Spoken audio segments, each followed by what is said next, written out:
मैं पिछले 22 सालों से पेशेवर तौर पर बैडमिंटन खेल रहा हूँ। करीब 15 साल पहले हैदराबाद आने के बाद यहाँ के अवसरों की वजह से मेरे करियर का ग्राफ सुधर गया। मैं बहुत भाग्यशाली था कि मुझे पुलेला गोपीचंद सर से प्रशिक्षण प्राप्त करने वाले समूह का हिस्सा बनने का मौका मिला। मेरे पास अभी 2 से 3 साल का अच्छा बैडमिंटन बाकी है और ऐसी बहुत सी चीजें हैं जिन्हें मैं हासिल करना चाहता हूँ। क्या आप हमें अपने अभ्यास सत्र, दैनिक दिनचर्या और आहार के बारे में बता सकते हैं? मेरी दिनचर्या तय है। सुबह 7 बजे उठना, 9 से 11 बजे तक अभ्यास करना, दोपहर का भोजन समाप्त करना, दोपहर 3 से 5:30 बजे तक दूसरा सत्र। पिछले 5 साल ज्यादा उदार रहे हैं क्योंकि 27 साल की उम्र के बाद से मैंने अपने शरीर की देखभाल अलग तरह से करनी शुरू कर दी है। आप खुद को उस तरह से प्रेरित और प्रशिक्षित नहीं कर सकते जैसे आप जूनियर होने पर करते थे।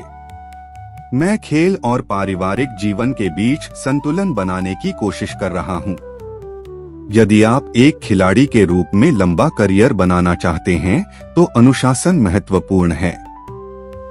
आहार, प्रशिक्षण और रिकवरी महत्वपूर्ण है। कोर्ट पर खेलना इनके बाद आता है।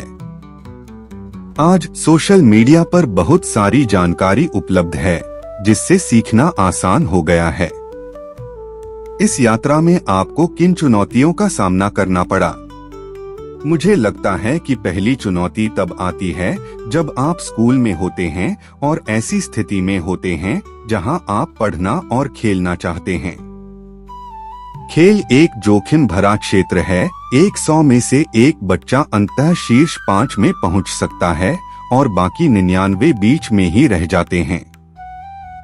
यह भारत में विशेष रूप से जोखिम भरा है, जहां आपको जमीनी स्तर पर पर्याप्त समर्थन नहीं मिलता है।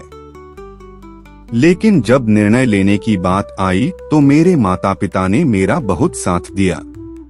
कई बार ऐसा होता है कि आप चोटिल हो जाते हैं और शायद उस तरह से नहीं खेल पाते जैसा आपको खेलना चाहिए।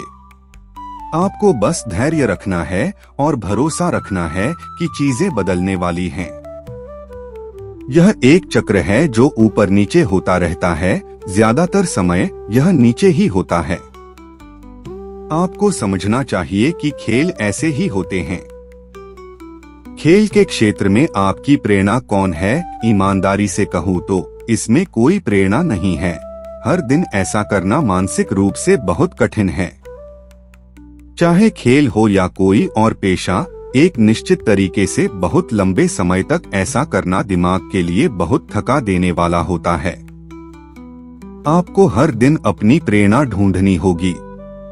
मैं प्रेरणादायी किताबें पढ़ता हूँ और शो देखता हूँ जिसमें नोवाक जोकोविच और कई अन्य खिलाड़ी जो पिछले 20 सालों से अपने सर्वश्रेष्ठ प्रदर्शन में हैं, अपने अनुभव साझा करते हैं। ऐसे व्यक्ति हमेशा मुश्किल समय में प्रेरणा रहे हैं। हैदराबाद के बारे में आप क्या सोचते हैं? मुझे हैदराबाद इसलिए पसंद है क्योंकि यह आरामदायक है और मैं उन लोगों में से हूं जिन्हें धीमी गति वाले शहर पसंद हैं, न कि मुंबई और दिल्ली जैसी तेज रफ्तार वाली जगहें। पिछले 10 सालों में मैंने तेलुगु भी सीखी है। बैडमिंटन का विकास कैसे हुआ है? साइना नेहवाल और पीवी सिंधु जैसे कई खिलाड़ियों की बदौलत यह खेल काफी आगे बढ़ चुका है, जो इस खेल के अग्रदूत हैं। उनके ओलंपिक पदक जीतने से यह खेल और भी लोकप्रिय हो गया और कई बच्चे बैडमिंटन खेलने लगे। यह खेल के लिए बहुत महत्वपूर्ण था क्योंकि उन दिनों कोई प्रायोजक नहीं था, लेकिन आज विक्टर जैसे ब्रांड हैं। ऐसे ब्रांडों का भारत में आना खेल के विकास को दर्शाता है। वे खिलाड़ियों को अच्छा आत्मविश्वास देते हैं। आप युवा खिलाड़ियों को क्या संदेश देना चाहते हैं? कड़ी मेहनत करें, चाहे आप खेल में हो या किसी और क्षेत्र में। दूसरी बात, दूसरों से अपनी तुलना न करें। हर व्यक्ति की यात्रा अलग होती है।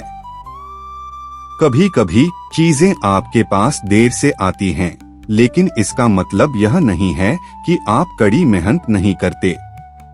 यदि आप लगातार प्रयास करते हैं तो एक दिन आपको निश्चित रूप से अच्छे परिणाम मिलेंगे। बस शांत रहें और इसके लिए प्रतीक्षा करें। क्या ऐसा कोई समय था जब आप हार मान लेना चाहते थे? हाँ, कई बार मैंने अपने माता पिता से कहा कि मैं खेलना बंद करना चाहता हूँ।